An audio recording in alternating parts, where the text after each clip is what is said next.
TV Comunitária do Rio de Janeiro, canal 6 da NET, transmitindo também online com o seguinte link: www.tvcrio.org.br.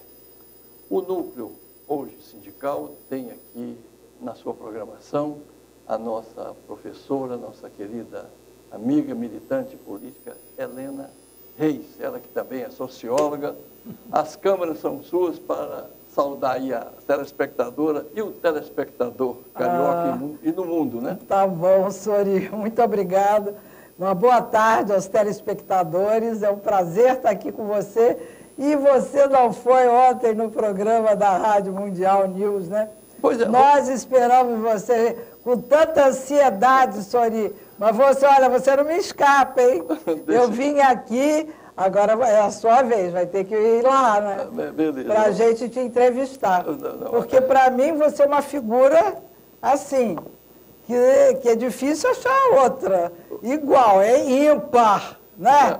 Sori, mas eu vim aqui para te elogiar, mas eu vou deixar para te elogiar mais quando você for lá, tá bom? Já me falaram que você, em termos de generosidade, é um extremista. Tá bom, mas não é por generosidade, não. Mas, de qualquer maneira, por afeto, você pode dizer que sim. Porque a gente gosta dos amigos, né? Porque também a gente já tem tanto inimigo, né? Ideológicos, né? Inimigos assim, daqueles que não comungam com as nossas ideias, né?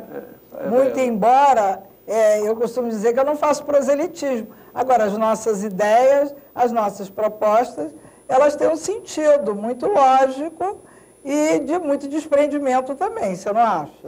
Olha, Helena, o Dom Quixote, a certa altura, o Cervantes, né? Miguel de Cervantes, ele fala que se nós não tivermos um ideal, um sonho, a gente não levanta da cama. Não levanta da cama. Então é preciso acreditar, né? Ter bandeiras, e dentro dessas bandeiras, uma que você carrega e que eu também quero ser um soldadinho dela, porque dessa daí eu não tenho crise existencial, nem ideológica e nem política, é de nós nos libertarmos da dívida. Que um endividado é monitorado. Quem paga, monitora, né? Isso, claro. E a dívida... O seu programa na Rádio Mundial tem exatamente o nome de dívida pública, como é que é o nome? Auditoria Cidadã. Na realidade, é que eu fui ser entrevistado, fui lá no programa, ser entrevistado. Nesse programa da Mundial News, é uma rádio web.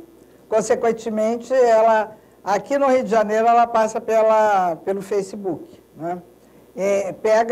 Só que pega outra rádio mesmo, em outros municípios do estado do Rio, até de outros lugares. Mas aqui ela vai através do Facebook. E acontece que, né, depois, conversando, você sabe que a gente tem carência de mídia, né?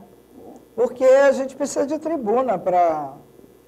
divulgar nossas ideias, nossas propostas, não é? E é difícil. Quem é que quer abrir espaço para a gente? É muito difícil. Então, uma das pessoas da rádio, o Acioli, ele disse que, eu tenho horário de programa aqui. Figura, viu? Ele falou, eu falei, você tem horário de programa aí? A gente pode fazer um programa? Pode. Então eu quero fazer um programa na mesma hora. Eu não titubeei, eu nem sabia que programa. E qual é o dia e o horário? Pois é às quartas-feiras... Como é que sintoniza? Entre as 2, ou 14 horas, até as 16. São 2 horas de programa. Como eu não posso ficar 2 horas falando de auditoria da dívida, ou de dívida pública, na realidade a gente transforma o programa num monte de temas, e porque todos os temas, na verdade, são relacionados, né? Porque o que acontece com a questão da dívida, porque um país endividado, depois a gente vai falar melhor sobre isso, um país endividado, ele vai... daqui a pouco ele não tem dinheiro para uma série de coisas. E aí nós vamos ver por que não tem dinheiro. Vamos ver como é que se faz uma dívida, se não é bom até fazer dívida. Nós não abstraímos da ideia da gente até ter uma dívida. Por exemplo, vamos analisar uma questão individual. Você quer comprar um apartamento, né? Você pode pegar um empréstimo, você vai ter uma dívida, mas essa dívida faz sentido para você, não faz? Porque você vai adquirir um bem, você depois vai deixar de pagar aluguel, não é? Tem uma série de benefícios. Assim também são os países. Os países, eles precisam, para movimentar suas economias, para realmente investir na infraestrutura. Você é economista, não é, Sori? Só que você é economista, mas é pluri, né? Assim como eu sou professora, mas faço uma série de... Nós estávamos conversando antes, né? Somos tipo bombril, né? Polivalentes. Eu gosto muito disso, porque a gente vive muito na era da especialização, né? E aí você só pensa uma coisa, né? Então a gente tem que ser múltiplo, porque mesmo essa questão da dívida, ela não termina, ela começa, né? A dívida é uma questão primeira que depois passa a ser, se você não tem condição, o país vai ficar, a pessoa física vai ficar encalacrada e o país também. Agora, o que a Maria Lúcia Fatorelli, que é a nossa grande, né, personalidade, que criadora teórica de todo esse movimento teórico e tal, o que ela fala, de uma certa forma, faz sentido, porque também não é só ela falando, né? Ela e um monte de outras pessoas. Zé Bernardes. Zé Bernardes, que é né? aqui da nossa TV também. Pois é. Então, ela diz o seguinte, que, na realidade, a dívida pública foi criado um mecanismo, né? Sabe? É um mecanismo. Que mecanismo é esse? Através do endividamento, os grupos financeiros acharam uma maneira de ganhar dinheiro, entendeu? Porque você empresta a juros altos, né? E aí você depois, aquela dívida vai crescendo e ninguém quer que você pague a dívida. Quer que você fique endividado o resto da vida. É isso. E aí, quando você não tem dinheiro para pagar, isso eu estou falando assim de uma forma bem simplista, porque também nessa linguagem e relacionada à dívida pública, nós temos que procurar traduzir essa linguagem, que é a linguagem até que você conhece bem, que é a linguagem do economês. Só que a linguagem do economês é para ninguém entender. Tem que decodificar isso. Não é isso? Então, nós temos que traduzir. Lógico que a Maria Lúcia, ela faz uma tradução, mas ela é mais, vamos dizer, não é que ela seja mais tecnocrata, não é nada disso. Mas ela tem mais estilo, vamos dizer. E eu, como já fui para a sala de aula, como já dei aula para garotada, tá entendendo? Eu acho que você, para transmitir o conhecimento, você tem que desconstruir uma série de coisas. Eu não tenho vergonha, não tenho medo, e de repente até de não ser muito precisa, e de repente até também de fazer alguma confusão, não tem importância. Porque eu digo assim, eu não sou economista. Consequentemente, eu não tenho obrigação de ficar reportando aquela linguagem do economês e ficar querendo dar conta de uma linguagem hermética e que só serve para gerar confusão, para que ninguém entenda nada. E até em função disso, eu já vou, me desculpe, mas eu já vou... Crônicas. Esse livro aqui, que até vem acompanhado de um CD, depois eu explico por que vem acompanhado de um CD, né? Por que eu resolvi escrever um livro e um livro de crônicas? Porque eu achei que era o estilo mais adequado para eu traduzir exatamente essa linguagem. Passar de uma linguagem hermética para discutir essa linguagem, passar para o estilo mais adequado ao comum dos mortais, vamos dizer assim. Só que quando eu acabei de escrever, durante o processo, eu não fiquei satisfeita.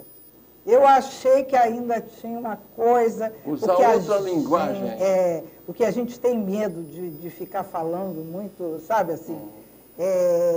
e até usar muita gíria, não sei o quê, tem aquela coisa da elegância, não tem? Preciosismo. Preciosismo. E depois, a academia, ela ainda impera. Nós, no fundo, somos muito acadêmicos, Nós fomos uma colônia metida besta, porque recebemos o imperador aqui, não é isso? Então, isso tudo... Não é? Pois é, exatamente. Hoje eu fui, deixa eu até fazer uma... É porque eu também vou me lembrando das coisas. Sabe onde eu fui passear hoje de manhã? No Jardim Botânico, fui levar meu neto. Então, eu fui mostrar para ele o que era o Jardim Botânico. Eu falei do Dom João VI. Só que ele tem 4 anos de idade. Mas é uma graça, porque ele escuta tudo o que você fala e repete. Mas repete elaborando, viu? Ele não é papagaio.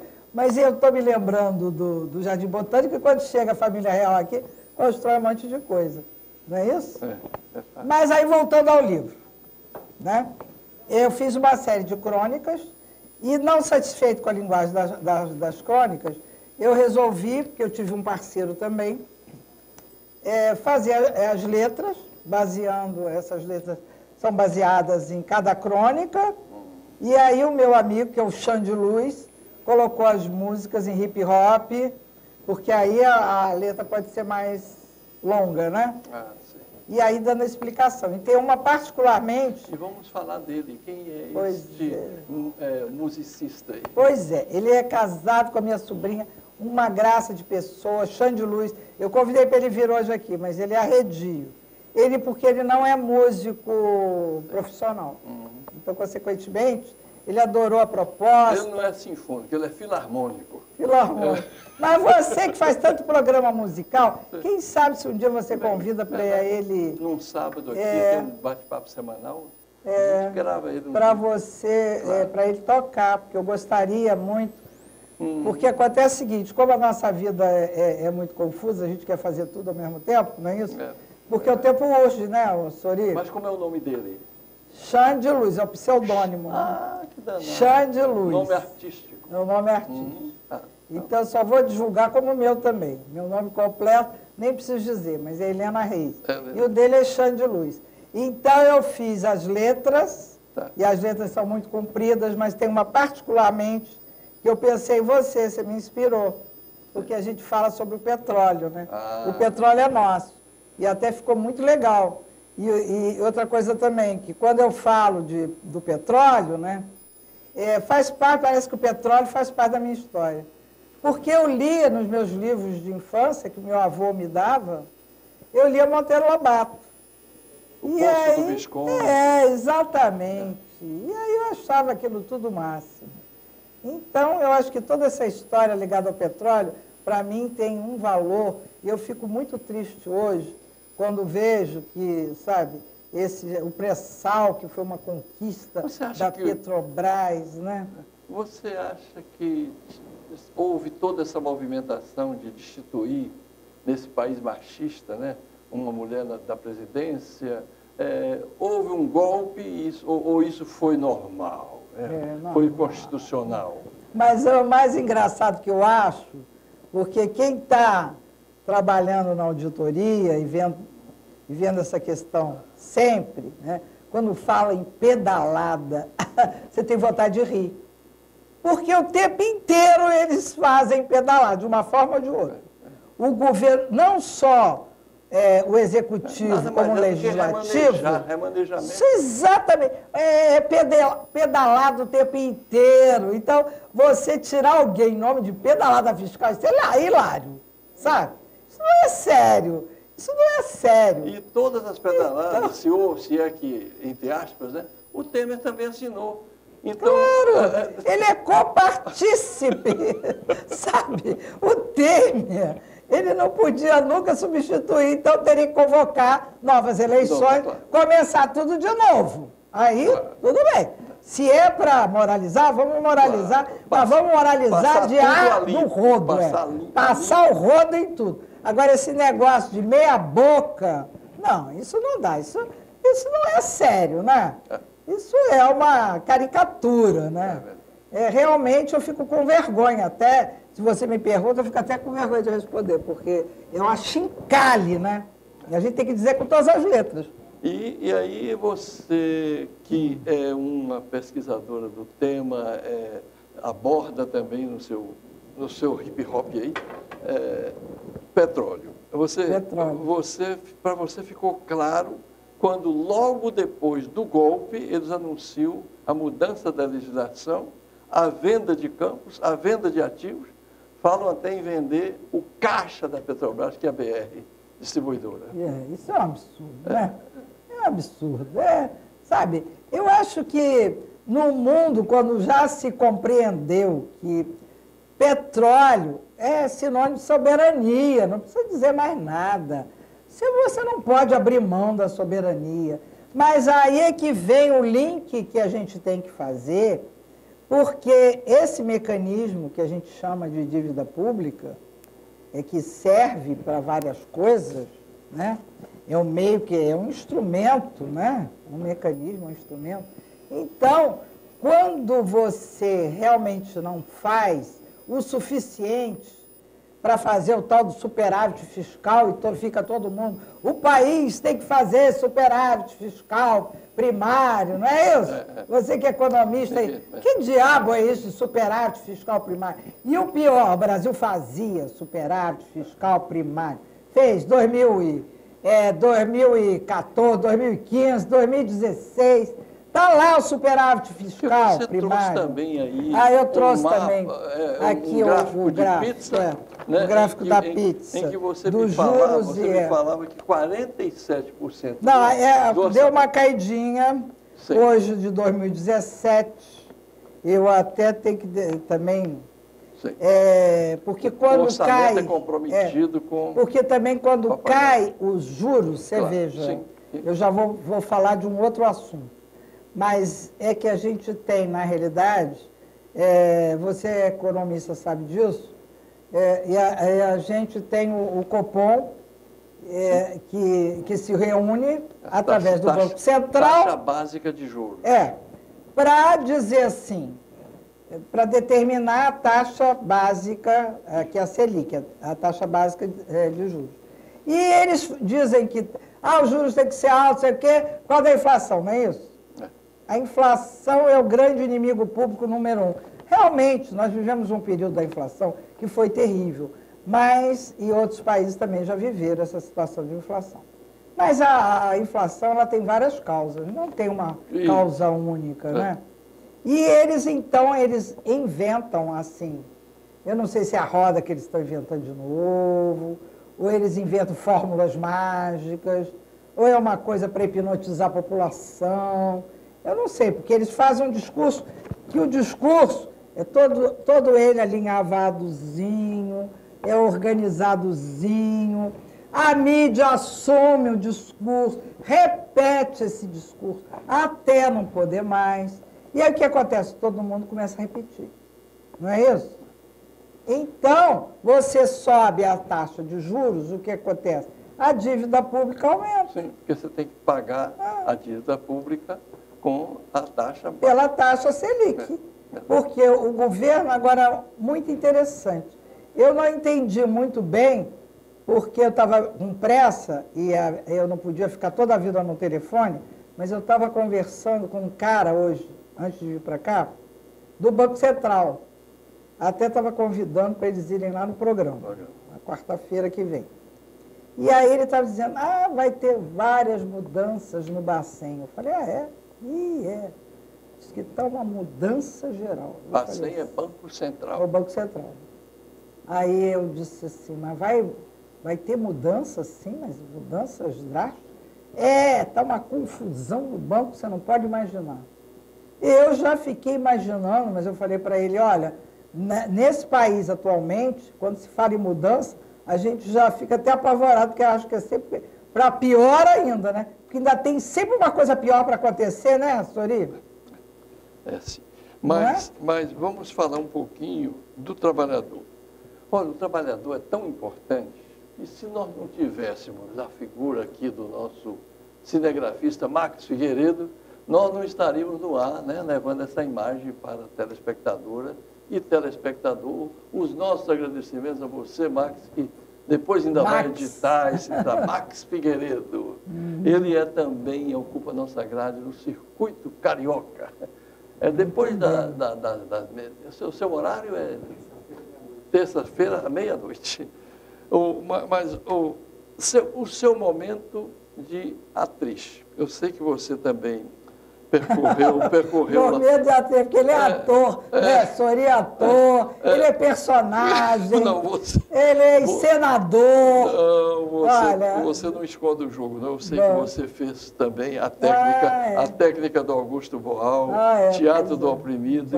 Eu acho aquilo lá sensacional. O teatro está na rua, né? Está na rua também, do Radar, né? Pois é, e por acaso, você talvez até nem saiba disso, mas você falou em teatro porque no livro eu mencionei que eu já fiz parte, então. Mas, no núcleo da auditoria, o pessoal estava querendo fazer algumas peças, esquetes teatrais, sabe? Sei. E aí eu chamei a Solange Electro, que é uma diretora de teatro, atriz também, e ela é uma pessoa muito interessante. Eu perguntei, Solange, você não quer encenar com a gente uma peça sobre a dívida pública? E ela se entusiasmou. Nós criamos um grupo teatral e até ensaiávamos lá em casa e criamos o texto também, entendeu?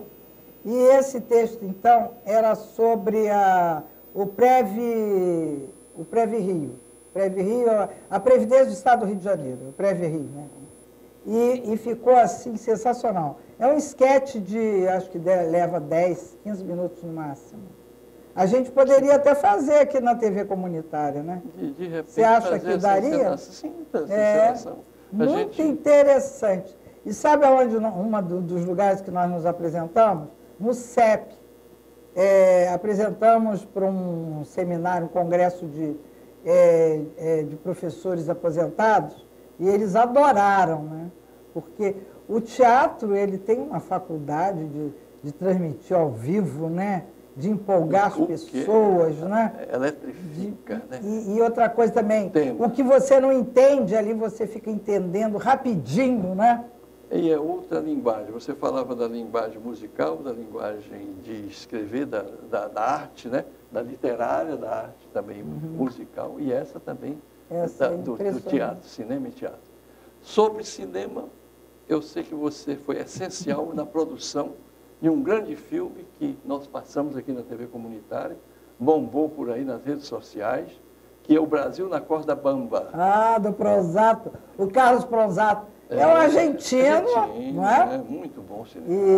E eu conheci o Pronzato através do Paulo Gomes. Você conhece o Paulo Gomes, ele também é da TV comunitária, da TV, não é? Diretora que nós. Então, sim. E aí ele fez um filme com Sardinha, Geraldo Sardinha, sobre calabouço. Também. E eu conheci o Pronzato nessa época. E aí ele falou que queria fazer um filme sobre a dívida pública, não sei o que. Eu disse, falou com a pessoa certa, vamos fazer o filme. E eu agradeço você ter me pedido uma frase também para esse filme, que eu falei dos juros dos bancários e que a gente nunca consegue se livrar quando a gente é taxado lá na nossa conta corrente, né, mensalmente, e às vezes aparece lá uma cobrança que a gente não consegue nunca depois reverter. Sobre dívida pública, só um minuto, se me permite eu te tomar do seu tempo aqui, eu quero que a gente fale mais também das multinacionais estrangeiras que obrigam suas filiais no mundo, no terceiro mundo, como o Brasil, a se endividarem, eu nem sei se essa dívida existe, para mandar não somente juros para o exterior, nós também, lucros para o exterior. Eles nos forçam, tendo prejuízo ou lucro, a também pagar juros. Então, isso é um fator também de endividamento externo. Olha, faz 3 minutos para você mandar uma mensagem para o povo brasileiro, para os humanos aqui do nosso planeta, o que fazer, como melhorar esse mundo. O que nós pregamos, né, na auditoria é fazer auditoria, porque o que tem de irregularidades, então essa dívida pública é chamada de uma dívida quase que cruel, amaldiçoada, é uma dívida que não é verdadeira, porque ela não deve ser aceita integralmente, entendeu? Ela tem que ser examinada, os contratos são violados, violentados.